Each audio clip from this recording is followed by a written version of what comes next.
Nosotros somos alumnos de séptimo primera de la Escuela Técnica y estamos realizando un trabajo para la materia de sistema mecánico. Mi compañero es Muñoz Román Ignacio y yo Sánchez Juan Manuel.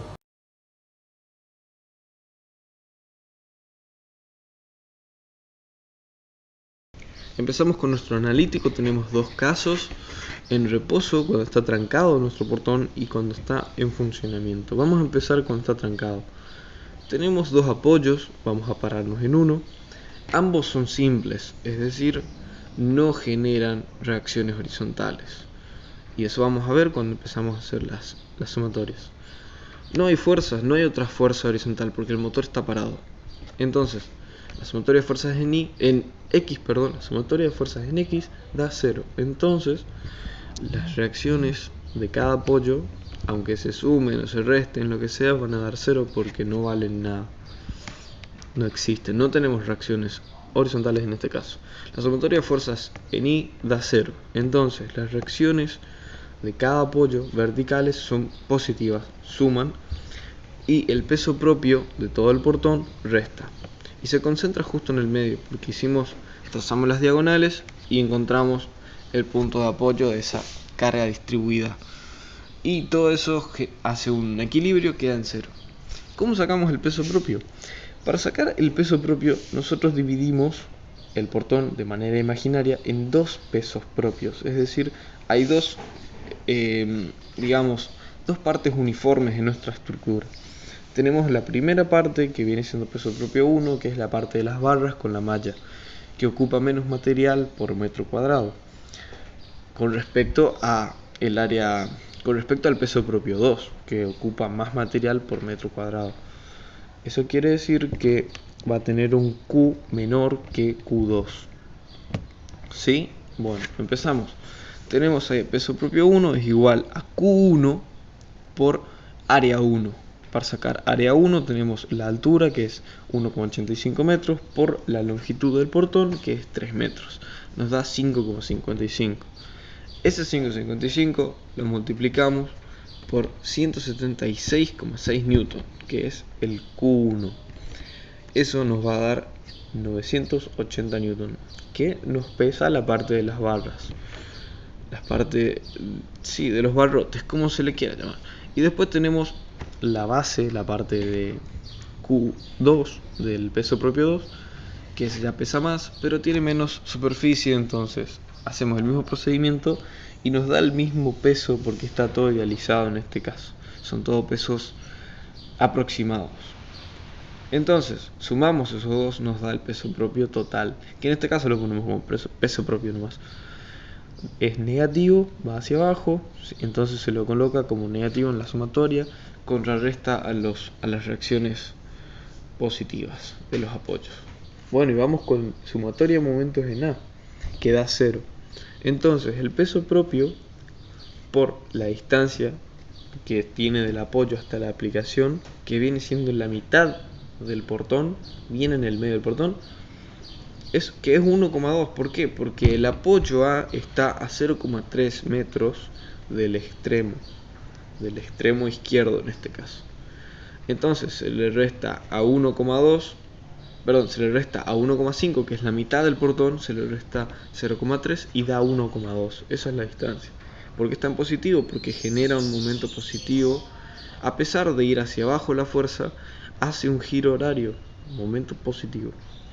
Y al revés con la reacción vertical de B. Eso da 0.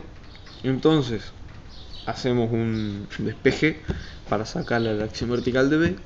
Nos da 980 newton. Una que tenemos eso, reemplazamos ese valor en la sumatoria de fuerzas en Y y nos da la reacción vertical en A. Ahí ya tenemos todo, así que ya estamos.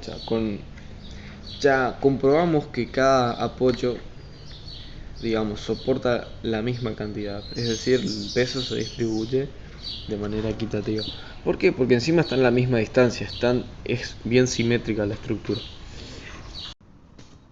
Bueno, ahora comienza la segunda parte, que es cuando el motor comienza a funcionar. Ahí es donde aparece la fuerza del motor y hace que la estructura se desplace sobre el eje X. Aparecen la sumatoria de fuerzas en X que son desiguales a cero, ya que se mueve y no hay estática. Y la sumatoria de fuerza en Y que es igual a cero, ya que se mantiene lo mismo. Este movimiento se da ya que los apoyos son simples y no se genera reacción horizontal.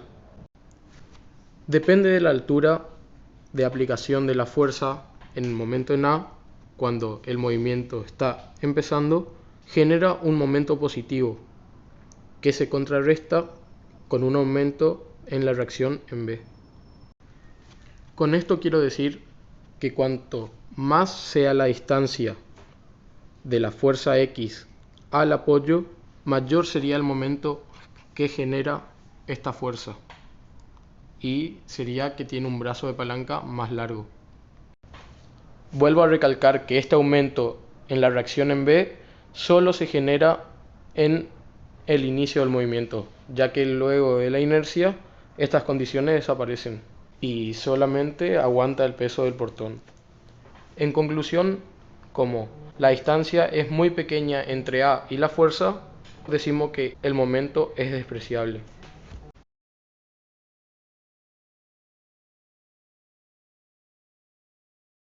Tenemos el portón que se mueve en el eje horizontal y tenemos una estructura clasificada como hipostática. ¿Por qué? Porque tenemos dos rueditas y 3 grados de libertad. Nuestras rueditas son apoyos simples, es decir, permiten el movimiento horizontal, en este caso paralelo al plano de apoyo, pero restringen el movimiento vertical, restringen el movimiento perpendicular al plano de apoyo. Tenemos dos simples, eso quiere decir una restricción por cada uno, son dos restricciones contra 3 grados de libertad.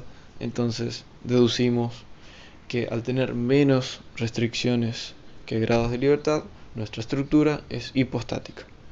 Si tenemos en cuenta que el portón está trancado, si el engranaje conectado a la barra dentada que está en el portón está trancado, podemos decir que hay otro simple en ese caso. Hay como una tranca que actúa de apoyo simple que está como acostada, es decir, en lugar de restringir lo vertical, restringiría lo horizontal.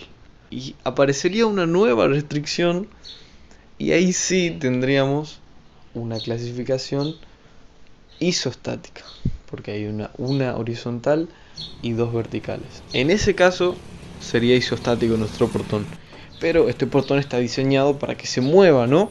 Así que si el engranaje del motor está desactivado o está libre, se permitiría el movimiento. Entonces ahí ya sería hipostática otra vez. O si está en marcha el motor, sería ya, digamos, ya estaría en movimiento, ya está listo. Entonces, si nos vamos, estos serían todos los datos ideales. Es decir, no habrían restricciones horizontales de manera ideal. Si nos vamos a la realidad, podemos tener en cuenta datos como el material de la ruedita, el material del suelo, si hay, cuánta deformación hay, el peso del portón y cuántas fuerzas se necesita para romper la inercia, para romper el reposo, y dejaría de ser una estructura estática. Y eso sería un sistema mecánico aparte. Estaríamos analizando otro sistema mecánico que no tiene nada que ver con la estructura. Así que no analizamos ese sistema, solamente analizamos el sistema de estructura y los apoyos y grados de libertad. Ahora tenemos en cuenta la otra vista. En la otra vista estaremos viéndola de manera lateral a nuestra chapa, a nuestro portón. Veríamos un apoyo doble en el extremo inferior que no permite movimiento horizontal, no permite el paralelo al plano de apoyo y no permite el vertical o perpendicular al plano de apoyo. Y arriba tendría un apoyo, ¿se acuerdan como les dije hoy? Digamos un apoyo simple acostado, quiere decir que no restringe, que restringe el movimiento horizontal porque está inclinado 90 grados. Eso nos explica que si yo quiero vencer el portón, si yo ejerzo una fuerza horizontal, el apoyo del extremo superior, el simple que está en el extremo superior, restringiría esa fuerza horizontal.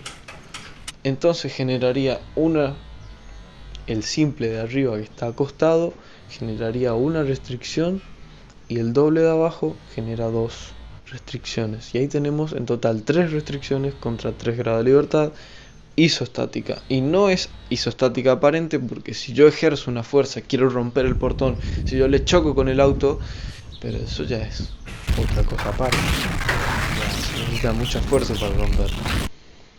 Bueno, ahí tenemos los análisis. Y procedemos a adjuntar fotos y videos del funcionamiento de este proyecto o de este análisis. Gracias por escuchar.